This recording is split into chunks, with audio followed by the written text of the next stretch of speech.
bombastic side-eye, criminal offensive side-eye. Aku hanya memikirkan satu peraturan penting. Kenapa kau lakukan hari ini kalau kau bisa melakukannya besok? Few moments later.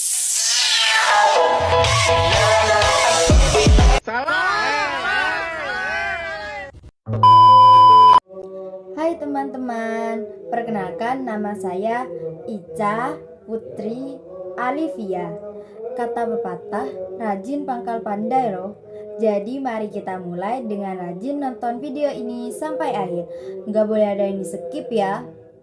Di video kali ini saya akan menjelaskan tentang prinsip pembangunan berkelanjutan. Prinsip-prinsip pembangunan berkelanjutan. Apa itu pembangunan berkelanjutan? Pembangunan berkelanjutan adalah upaya pembangunan untuk memenuhi kebutuhan generasi sekarang tanpa mengurangi kemampuan generasi mendatang dalam memenuhi kebutuhannya. Prinsip-prinsip pembangunan berkelanjutan mencakup 3 pilar utama: ekonomi, sosial, lingkungan. Prinsip-prinsip utama. 1. Prinsip ekologi. Prinsip pembangunan berkelanjutan ekologi ini artinya pembangunan yang dilakukan mampu menjaga keseimbangan ekosistem dan memastikan penggunaan sumber daya alam. Contohnya sawah. Sawah menjaga keseimbangan alam karena menjadi habitat bagi ikan, katak, burung, dan serangga. Sistem irigasi membantu mengatur siklus air. Jika memakai pupuk organik, kesuburan tanah tetap terjaga.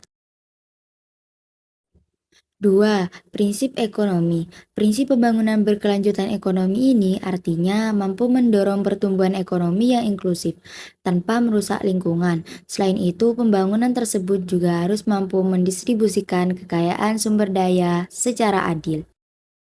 Contohnya sawah. Sawah menghasilkan beras sebagai sumber pangan utama, memberikan penghasilan bagi petani, dan bisa dikembangkan menjadi agrowisata dengan irigasi hemat air dan pupuk alami. Biaya produksi lebih efisien dan hasil tetap maksimal. 3. Prinsip sosial.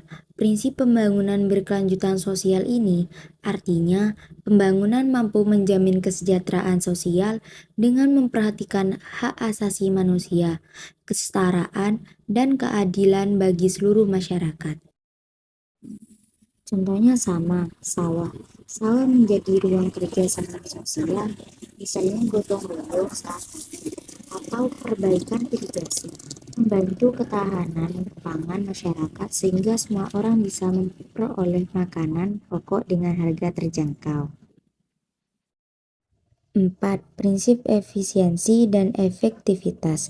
Prinsip pembangunan berkelanjutan efisiensi dan efektivitas ini artinya pembangunan harus bisa menggunakan sumber daya secara bijak dan efisien agar bisa mencapai manfaat yang optimal untuk kebutuhan jangka panjang.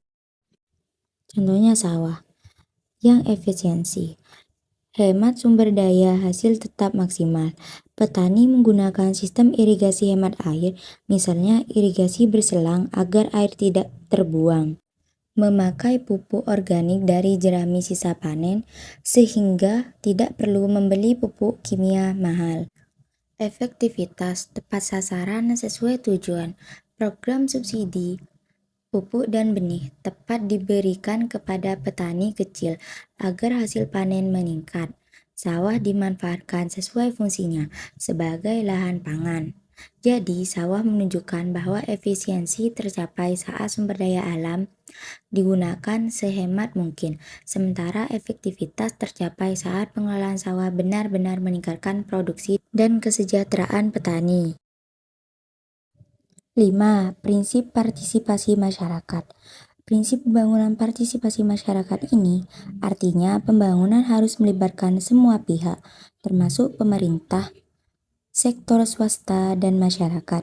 Keterlibatan masyarakat ini harus ada dalam proses perencanaan dan pelaksanaan pembangunan. Contohnya musyawarah.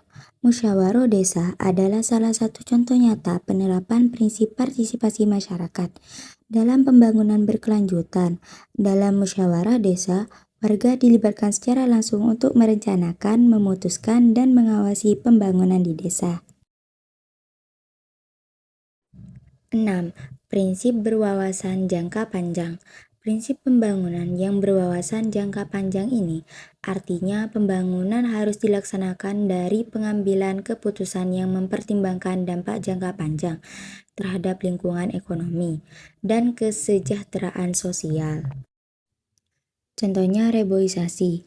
Penanaman kembali hutan gundul tidak hanya memberikan manfaat langsung seperti mencegah banjir dan tanah longsor saat ini, tetapi juga menjaga keseimbangan ekosistem, ketersediaan air, udara bersih, serta kesuburan tanah untuk generasi mendatang. Jadi, reboisasi termasuk prinsip berwawasan jangka panjang karena hasilnya tidak instan, melainkan baru benar-benar dirasakan di masa depan oleh anak cucu. 7. Prinsip kemandirian. Prinsip pembangunan berkelanjutan kemandirian ini artinya pembangunan harus mampu mengembangkan kapasitas masyarakat sehingga dapat memenuhi kebutuhannya sendiri secara keberlanjutan. Contohnya sawah. Sawah merupakan contoh dari prinsip kemandirian. Dengan pengelolaan sawah sendiri, masyarakat tidak bergantung pada impor beras dari luar negeri, sehingga kebutuhan pangan bisa dipenuhi secara mandiri. Sawah memberi sumber penghasilan bagi petani, jadi mereka bisa menghidupi diri dan keluarganya tanpa harus bergantung sepenuhnya pada bantuan pihak lain.